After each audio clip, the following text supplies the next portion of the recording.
it's kind of like when I was reading your mother and your mother mortgaged her house. Yeah. That was kind of like my father and myself. When we bought the insurance company, we put all the money we ever had in our life in it. Yeah. And the insurance commissioner later in life, he never told us the day that he swore us in. He said, I never had to worry about, were you guys going to make it?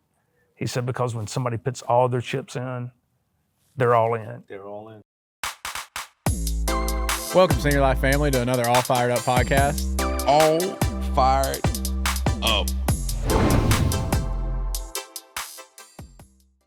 Every year or every 3 years, I take a serious look at my inventory and go, what am I doing that I love? What am I doing that I don't love? All right. Barbara has a technique that she goes, I have 3 columns, A, B, and C. She goes, A, I put in all the things that are priorities in my life and I want to accomplish. Those are my A goals. C, I put in what I can't stand. And B, I put in my would like to do but don't have to do goals. Number 1, I go to C and say, in this lane, how do I get rid of this? Do I pay somebody to do it? Do I offset it? Do I cut that toxic person out of my life? Because it's not the thing, it's the person. I don't like mowing lawn. You come mow my lawn, I'll do your hair. Whatever the case is, right? Get that off your, because I like doing hair. She says, then I look at my A goals and I go, I wrote down 20. Let me focus on these 5. And out of these 5, here's where I will accomplish it in this year. And then I look at my B ones and throw them away because I'll never get to them. It's a way to narrow in, right? So as I was looking over my career, I had to take inventory. Am I a great designer? Putting a big 05 and a big FB on a shirt is not a great designer. I'll leave it up to, Tom Ford and other people. But I'm a great marketer. I have great contacts. Am I a scholar? No, but I learned enough in life. And being dyslexic and doing the 7th grade twice, I've learned enough in life to be able to talk to the everyday person the way that I want to be talked to, the way I don't get gloss over my eyes. And so that starts to steer you, And you said that was Barbara that goes with it? Barbara was the ABC goals. I mean, I have other ways of setting goals. Every year, I did this about 10 years ago. I started. Every year, I write a full list on who I'm going to cut out of my life. I write the list, and here the list goes. If they're any of these, they're not a good friend of me, then they're not a good friend of themselves. I'm not a good friend of them. I don't know why I'm not a good friend of them, but I'm not perfect, right? I can't be myself around them. I resent them or they resent me. I've done something to them or not shared something with them, and I don't feel like I'm worthy of their friendship. It doesn't have to be bad. Stealing, no. But it just don't work. It doesn't work. There's a new thing, a movie recently called Banshees of something. I don't know. 2 guys have been in a little town. He says to him after a while, he says, probably been knowing each other 40 years. We have nothing in common anymore. I don't want to speak to you. And something that bad I could have done to somebody is just, I knew you were going to look stupid when you did that, but I didn't say anything. But you know why? It may be because of something deep. At the end of the day, though, I cut those people off. I started years ago. I was cutting off about 5 people a year. You know how many I need to cut off now? 0. 0. My life has no toxins in it. So of the 4 of you guys, it's normally 4 of you on Shark Tank. 6. So 6? 6 on Shark Tank. Me, Kevin, Barbara, Robert, Mark, me, Kevin, Lori. All 6 at one time? No. That's what I was thinking. We've had 6 on at one time, yeah. Which one of those do you admire the most? The last one I did a deal with. Which was? Me. I love myself, man. I get so fascinated. Man, I always go, yo, D, man, you the man. No, you the man. Man, you the man. I'm an only child. All joking aside, we're very close. We've been doing this show now, if you add the sizzle or the whatever pilot, 16 years we've known each other. I thought it was something like that. My wife is a germaphobe. when we had our daughter, she allowed Barbara and Robert, when we first got our daughter, in the room. Robert and my daughter, my oldest daughters, Robert and our daughters and I will go on vacation. I stay at Barbara's Fire Island home when she's not there, on purpose. Where's that at? Fire Island, Where's the fire? New York. Okay. Kevin is my Uber driver. I mean, he's a really great Uber driver. He doesn't have that extra tip bucket. Well, we're good friends. What percentage of do you have to invest in a certain percentage of the ones that come there? Does the show make you invest anything or not? No, the show, that's our real money, and the show cannot. I mean, think about the litigation the show would have if they said, we forced you to spend your own money. That makes sense. Yeah, no, listen, if you're on the show, you're on the show because you care. You're on the show because you care about entrepreneurship. Somebody is giving you a chance in life. You feel that it's a great platform to show people the good, bad, and the ugly about investing, about being your own person. And you're also on the show to get more inspired by those people. I get more inspired. I get inspired by my other sharks. I do, and I have a high level of respect for them. But when you see somebody up there, a family who has busted their butt, and they're working day jobs, night jobs, risking everything, and they're not making any excuses, it is one of the best feelings to see. It's kind of like when I was reading your mother and your mother mortgaged her house. Yeah. That was kind of like my father and myself. When we bought the insurance company, we put all the money we ever had in our life in it. Yeah. And the insurance commissioner later in life, he never told us the day that he swore us in. He said, I never had to worry about, were you guys going to make it? He said, because when somebody puts all their chips in, they're all in. They're all in.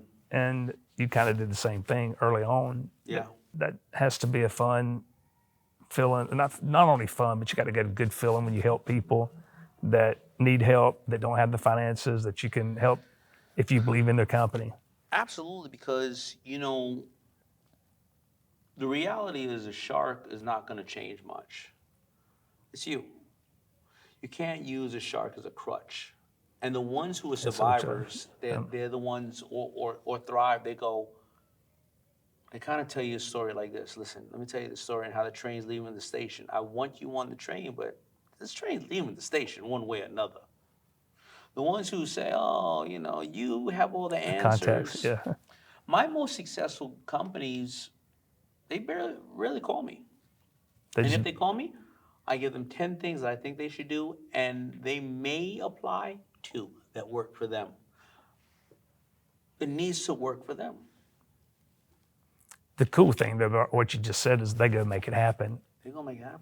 And that's kind of the way I am as a leader. I don't talk, if I'm not talking to one of my leaders, that means everything's going good, or they're not talking to me, everything's going good. It's when you have to talk to them, normally something's went wrong or they need some help or some advice. So I get that. It makes perfect sense.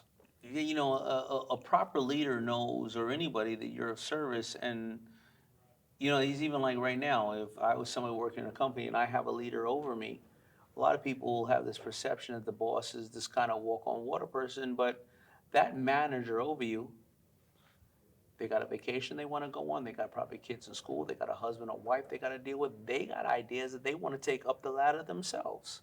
So if you come with this person never listened to me, well, how much did you bake it? How much time did you put in prior to bringing the suggestion? Did you just go, oh, here's an idea? Well, I got an idea too. Right? And so when you are of service to people and you come in prepared, everybody wonders, oh, you're the favorite. No. You baked this on your own time and brought this in and said, how can I make your life better? And when you're of service, it comes back to you in so many different ways. Because we all know the people you walk in the room and you go, how you doing? Oh, let me tell you about my problems. You go, oh, Or you walk in the room and you go, how you doing? You be like, man, I'm doing great. I'm doing great. Yeah, some other stuff happened, but don't worry about that. Let me tell you some new stuff that I think that, we had these 2 problems. I tried 10 solutions. These 7 don't work. these three, why don't you try to figure it out with me? Because, but I got rid of these other ones. To make it improvement. Yeah, man. Tweaking. How many hours in that show do you put to say in a year? The show takes up about 25% of my life. So we shoot 2 weeks during June, 2 weeks in September, 1 month. But then we have all the catching up with the companies, visiting them, doing the promotion, making Didn't think people about aware that. of it.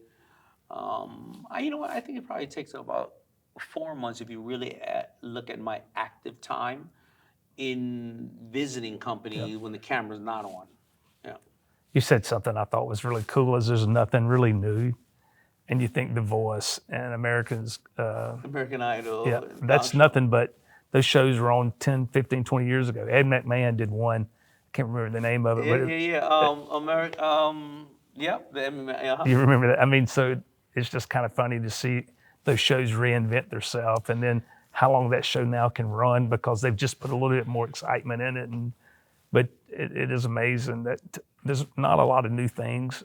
There's not a lot of new things. I mean, whether it's The Last Samurai is the same as Avatar, is the same as The Last of Mohegans, right? It's all the same. All these are the same thing, right? You already know. So whether it's a model, a business model, whatever, it's a new form of delivery to a new customer with improvements at the end of the day, That's what we try to do at Senior Life.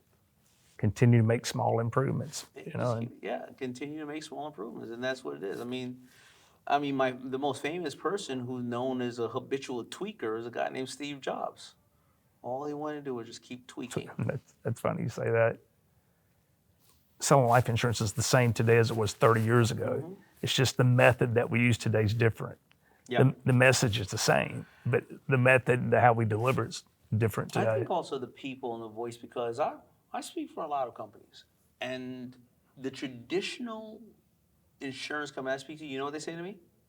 Hey, we're all pale and stale, and everybody's handing down their book of business. And this book of business is 3 generations. And nobody looks like you, Daymond. Nobody wants to break that model because they're lazy. And what happens is the new companies come in and say, there's a lot of people that don't look like you who want to value their lives and their things. They have aspirations. Why can't you relate to them? Well, because you talk down to them or just don't understand them.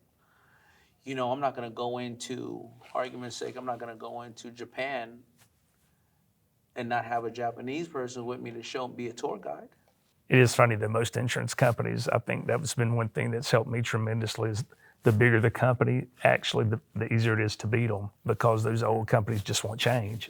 They can't change. And when I'm in the speaking, the energy when I'm speaking to those other ones, some of them are like, where's the brisket? The energy in your room was just amazing. And you can see they're excited. You can't beat excitement. That's a big ingredient of success, excitement. Huge. Yeah. Anybody who's regretting going to work, that's not a gonna bigger happen. problem. And if you regret going to work, the studies are showing that it takes people 2 weeks to treat a customer like they're being treated. So an employee or a customer or a working member, if they're being treated where they're not excited, they treat the customer the same way 2 weeks from then. That makes total sense. They're not excited. That's going to be a mirror of the person that they're talking with. It's not going to translate good. That's right. That's why I think we do so well, and why we're going to continue to do well is we're more excited than most. And a lot of people that we attract comes from some of our backgrounds, like me and you. Mm-hmm. And once you can show them that they can do well, people want to do it. Our problem is we've got a great song, but we've got to get it more out there. Yeah. That's where we have a problem right now. We've got to attract more people. I picked up some stuff sitting in the room just earlier today that I wanted to start doing a lot more. It's kind of like Peloton when you was talking about TikTok. Yeah. I do think that's something I think for today, I like that idea better than YouTube's. Yeah. That's my own opinion, Yeah, well, it goes viral quicker, but also, you know, technology with the younger generation is spread so quick and information, good, bad, or indifferent, right? But yeah, like you said, you got the YouTuber, which is still the first place where, it's the number one searched engine. You look for it for anything.